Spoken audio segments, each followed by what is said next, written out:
Salut à tous et à tous, j'espère que vous allez bien. Alors, tout d'abord, pardon, effectivement, on n'était pas là dimanche passé, on n'a pas fait de vidéo parce qu'on n'a vraiment pas eu le temps. On a dû courir pour notre chantier Et et après, en c'était le plus, week-end spectacle pour nos enfants. voilà, on avait un spectacle pour notre fils samedi, pour notre fille dimanche. Donc, c'était trop compliqué, on n'aurait pas su faire une vidéo de qualité. Donc voilà, on se rattrape aujourd'hui. Alors, ce qu'on voit à l'image, c'est la préparation du premier niveau de bloc de l'étage. Voilà, pour que ça aille plus vite, on prépare tous les blocs, on fait les découpes, comme j'ai déjà expliqué, hein, les demi-lunes, les bouchons, les blocs coupés à bonne dimension, etc. Alors, petite précision par rapport à la vidéo de la semaine passée, par rapport au Ordi. ourdi. Ce que je vous ai pas dit, c'est que dans notre cas, c'était un petit peu chipotage, dans le sens où on a dû poser les ourdis en deux phases. C'est-à-dire que, étant donné qu'on a un passage latéral vers la porte d'entrée, qu'on a un balcon et un local technique qui va être enterré, pour ces pièces-là, les ourdis Et étaient ici, on plus peut bas. voir aussi sur la vidéo, on sait voir Oui, là, vraiment sur les la poutres. vidéo que vous voyez là en ce moment, on voit les. Enfin, je sais pas si on le voit très très bien, mais les ourdis À à gauche. gauche de la grande poutrelle, c'est les ourdis du balcon, ils sont plus bas que les ourdis à droite, qui sont plus grands. Voilà, tout simplement parce que c'est le balcon. Et donc, vu qu'on est à l'extérieur au-dessus, bien nécessairement, il faut mettre de l'isolant. Alors, pour que ça coïncide et qu'on n'ait pas une marche haute en sortant sur le balcon, eh bien, on a dû évidemment mettre les ourdis plus bas. Même chose pour le passage latéral. On est dans le bureau et la Salle salle de de jeu. jeu en bas et au-dessus, c'est de nouveau c'est l'extérieur, malgré que c'est couvert par le débordant de toiture, un débordant de toiture latéral, hein, pas la casquette côté sud. Et donc, vu qu'on était à l'extérieur, forcément, il fallait isoler convenablement et de nouveau avoir en plus une petite marche quand on sort au niveau de la porte d'entrée. Quand on sort, c'est bien d'être légèrement plus bas pour éviter d'avoir de l'eau, quand il y a des grosses pluies, de l'eau qui vienne couler dans la maison. Donc voilà, on a dû faire ça en deux phases. Pose des premiers ourdis, et puis on a dû poser un lit de bloc. Au-dessus de ce lit de bloc, comme toujours, le dernier niveau, c'est les L. Les L qui permettent justement de venir poser les ourdis. Alors, après, tout simplement, découper, moi, couler le béton dans les blocs. Et alors, une fois que c'était fait, seulement on a pu poser la deuxième phase des ourdis, tout simplement. Là, ce qu'on voit maintenant, c'est que je fais des entailles dans des madriers. J'ai récupéré des madriers pour faire l'escalier, pour pouvoir monter tout simplement au rez-de-chaussée, puisque, oui, dans notre cas, le rez-de-chaussée est à l'étage.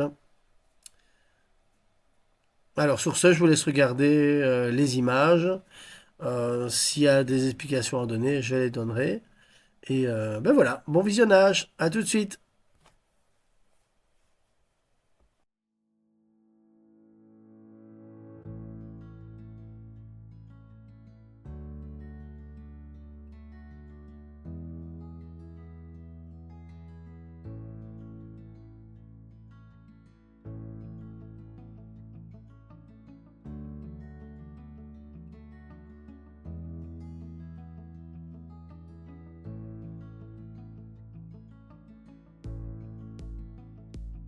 Alors ici, je réexplique vite fait pour ceux qui débarquent sur la chaîne et qui n'ont pas vu les vidéos précédentes où je l'expliquais.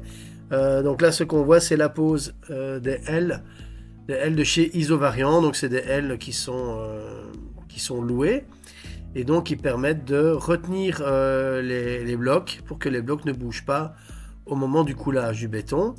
Et en même temps, ça sert également d'échafaudage. On posera ensuite des madriers dessus pour pouvoir monter dessus pour tout simplement emboîter les derniers niveaux de blocs parce que c'est un peu haut, mais également pour être à la bonne hauteur au moment du coulage du béton. Donc le principe est simple, voilà, on place les étais Enfin, oui, je dis les L, mais on appelle ça des étais.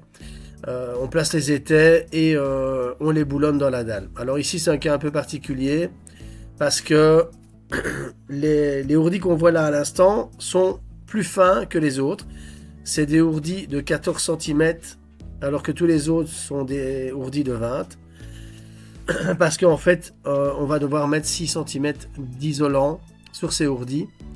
Étant donné que les ourdis jointifs qui sont juste derrière le mur qu'on voit là maintenant, ce sont les ourdis du garage. Et vu que le garage est une pièce qui n'est pas chauffée, et que les ourdis viennent bord à bord, sont jointifs, eh bien, ce qui est jointif également, ce sont les alvéoles.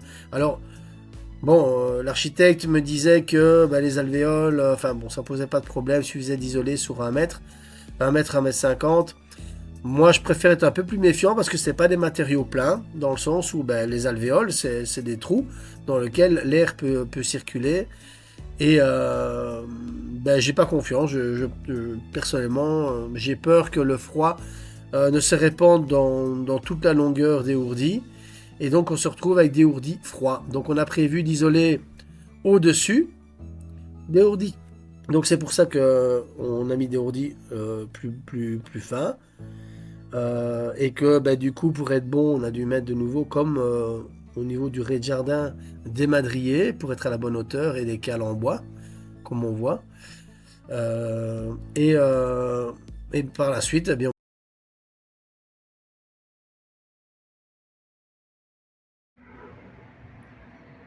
et voilà une petite vidéo pour montrer que toutes les fenêtres, toutes les baies sont maintenant visibles puisqu'on a mis tous les linteaux. Voilà à quoi ça ressemble. Alors évidemment, c'est loin d'être fini parce que maintenant il faut non seulement mettre les étançons, tous les coffrages en bois pour consolider les linteaux et qu'ils ne pètent pas au moment du coulage du béton, et placer également le reste des étais. Les étais comme ça, là au niveau des baies, il faut en remettre. Donc là par exemple, il faut en mettre 2. Et ici aussi, là aussi, 1 et 1. Voilà. Alors évidemment, ça va pas être une grande pièce comme ça. Après, on fera les cloisons intérieures, mais c'est des cloisons non portantes ou non porteuses, je sais pas comment on dit. Donc du coup, on fera ça en ossature bois et fermacelle. Et voilà, ici c'est le garage. Voilà.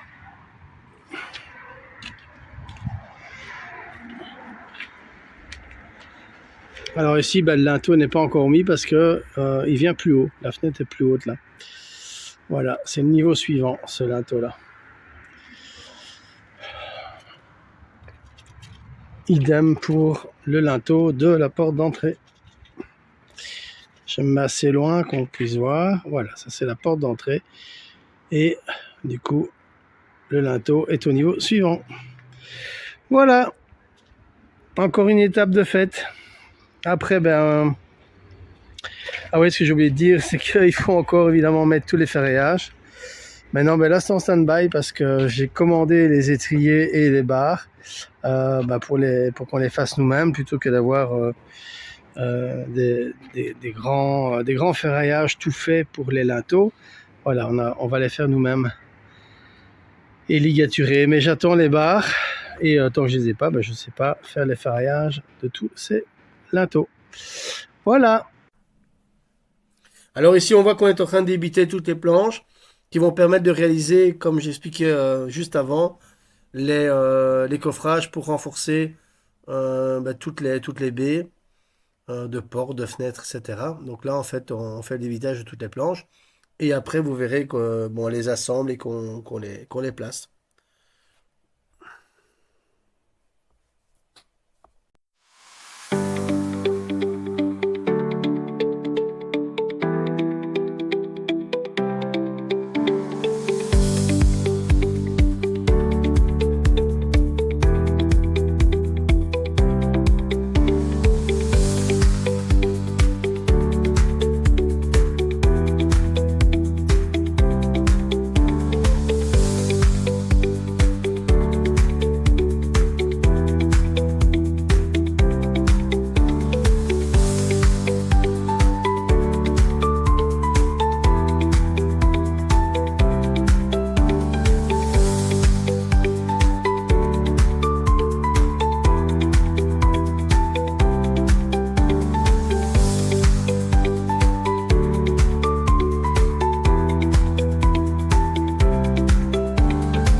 Et voilà, donc ici on assemble les planches qu'on vient d'éviter juste avant. On essaye comme on peut, puisque ben, on voit que ben, les bois, quand on les laisse à l'air libre et à la pluie, Ça ils se gonfle. cintrent. Donc voilà, on essaie de récupérer un petit peu. Maintenant, c'est pas dramatique. Le principal, c'est de retenir et que les bouchons ne bougent pas. C'est ça le principal en fait. Et moi, je trouve que le système qu'on a fait là, c'était beaucoup plus simple que le système qu'on avait fait en bas. Parce que là, ça, on a fait vraiment toutes les baies comme ça, et ça allait beaucoup. On a été vraiment plus vite là à ce moment-là. Yes. Mais bon, voilà, c'est aussi normal qu'on aille plus vite quand entre le moment où on a fait une chose pour la première fois et le moment où on le refait une deuxième fois, ben forcément, on prend l'habitude, on corrige des erreurs qu'on a fait avant et ben forcément, ça va toujours mieux. La deuxième, la troisième, la quatrième fois, ça va toujours un peu mieux. Et c'est pour ça que ben, faire une autoconstruction quand on l'a jamais fait, eh bien forcément, on met beaucoup plus de temps qu'une entreprise. D'ailleurs, c'est assez frustrant. On voit souvent des projets qui commencent bien après nous et qui se finissent bien avant nous. Et on se dit, mais enfin, c'est pas possible, on n'avance pas. Mais voilà, c'est que eux, c'est des professionnels qui ont plus d'outillage que nous, qui ont plus d'expérience que nous, qui sont plus nombreux. Et donc forcément, ça met beaucoup plus de temps que par société. Et puis bon, ce qu'il y a aussi, c'est que quand on fait une autoconstruction pour soi, forcément, on chipote, on prend le temps, on veut bien faire, c'est notre bébé. Et enfin, en tous les cas, voilà, moi je parle pour notre cas et surtout pour mon cas. J'ai tendance à être méticuleux, perfectionniste et ben, ça pose problème parce que du coup, on perd du temps. Mais bon, ben, on espère que le résultat sera d'autant mieux au final.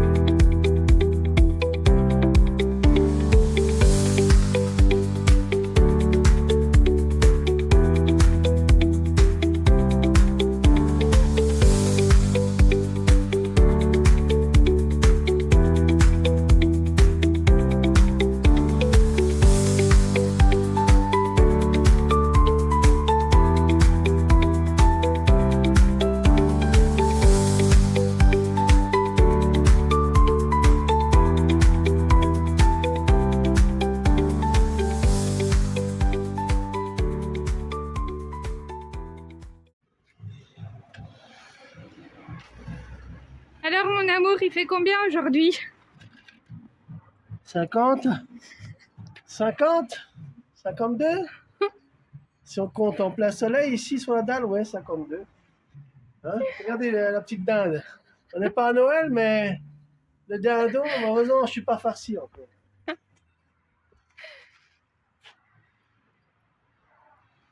Vas-y, tu expliques ce qu'on fait aujourd'hui? Oui, mais viens, allons. Voilà. D'ici, c'est tout aussi bien, mais pour nous, c'est beaucoup mieux. Qu'est-ce qu'on fait aujourd'hui? Ben, on est en train de faire les encadrements en bois qui vont permettre de retenir à la fois les linteaux, parce que les linteaux, ben, ça reste jamais que des blocs en polystyrène, donc il faut les retenir pour le coulage du béton. Et alors, ben, sur les côtés, c'est pour retenir les bouchons. Voilà, parce que de nouveau, ça fait jamais que 5 cm et c'est retenu par juste 4 petites queues d'aronde. Donc voilà, on met tout ça. Après, là, on ne le fait pas maintenant, on fera ça juste avant le coulage. On remettra, ben, comme pour en bas, des serre-joints avec une planche de chaque côté pour serrer les blocs. Et en même temps, les serre-joints vont tenir les planches, donc les planches verticales qui retiennent les bouchons. Mais ça, on fait à la dernière minute, tout simplement parce qu'on n'a pas envie d'avoir nos serre-joints qui prennent des ailes et, ou qui s'abîment, qui rouillent, quoi. Donc voilà, vu que c'est tout un lot qu'on a acheté nouveau, on aimerait bien qu'il reste en bon état parce que ça peut encore servir à l'avenir pour beaucoup de bricolage. Voilà, voilà ce qu'on va faire aujourd'hui. Et puis tantôt, si on a le courage, parce qu'avec ce soleil, c'est dur, si on a le courage, on mettra aussi les barres d'acier, vu que c'est le dernier niveau. Puisque juste au-dessus, la seule chose qui va rester à mettre, ce sont les L béton, mais les L béton, les L béton, qu'est-ce que je raconte? Les L isovariants qu'on met tout au-dessus ne font que 5 cm de hauteur au niveau de la partie horizontale. Donc là, on ne sait pas mettre de barre. Donc le dernier niveau de bloc, c'est celui juste en dessous des L et dans lequel on peut mettre les barres. Donc c'est ce qu'on va faire, deux barres de 8 sur tout le périphérique des murs et venir liaisonner avec les ferraillages des linteaux. Voilà, donc on va encore s'amuser à faire ça parce que ben voilà, ligature, etc. Ben, tout le monde sait comme c'est très amusant. Mais bon, voilà, il faut le faire. Voilà, s'il faisait moins chaud, ça irait plus vite aussi, mais bon, voilà. On va faire ce qu'on peut. À la prochaine. Alors, petit complément d'information, parce que là, il faisait effectivement très chaud. Pour information, c'était pas 52 degrés, c'était presque 56, 55, 9. Voilà, parce que j'expliquais qu'on devait faire les coffrages pour éviter que les blocs, enfin que les linteaux ne pètent. Alors pourquoi les linteaux? Parce que vous me direz, ben, et les blocs sont aussi en polystyrène, pourquoi eux ne pètent pas? La différence entre les linteaux et les blocs, c'est que dans les blocs, il y a des entretoises en plastique noir. Voilà, on voit 55 degrés 9. Donc, les linteaux n'ont pas d'entretoise pour pouvoir mettre le ferraillage, pour justement réaliser un linteau avec des barres d'acier. Donc, ça veut dire que c'est juste un U en polystyrène. Il y a pas d'entretoise dedans. Donc, c'est pour ça qu'il faut vraiment bien les coffrer. Parce que sinon, ben voilà, on le voit là. Parce que s'il y avait des entretoises, on ne saurait pas poser évidemment les ferraillages dedans. Donc voilà pourquoi il faut coffrer absolument les linteaux. Parce que ce sont, ben voilà, il y a pas, je le répète, il n'y a pas les entretoises. Voilà, contrairement au bloc, on le voit ici. Ben voilà, je crois que c'est à peu près tout ce que je voulais rajouter. Je réfléchis. Hmm, oui, c'est bon. Eh bien voilà, cette vidéo se termine encore tout doucement. Une de plus. Je vous souhaite un excellent dimanche, une bonne semaine. Portez-vous bien. Et bah, si ça vous a plu et que vous voulez suivre notre aventure, n'hésitez pas à À liker, liker, à vous à vous abonner. abonner et activer la petite cloche de notification. Salut, salut, à la prochaine. À bientôt!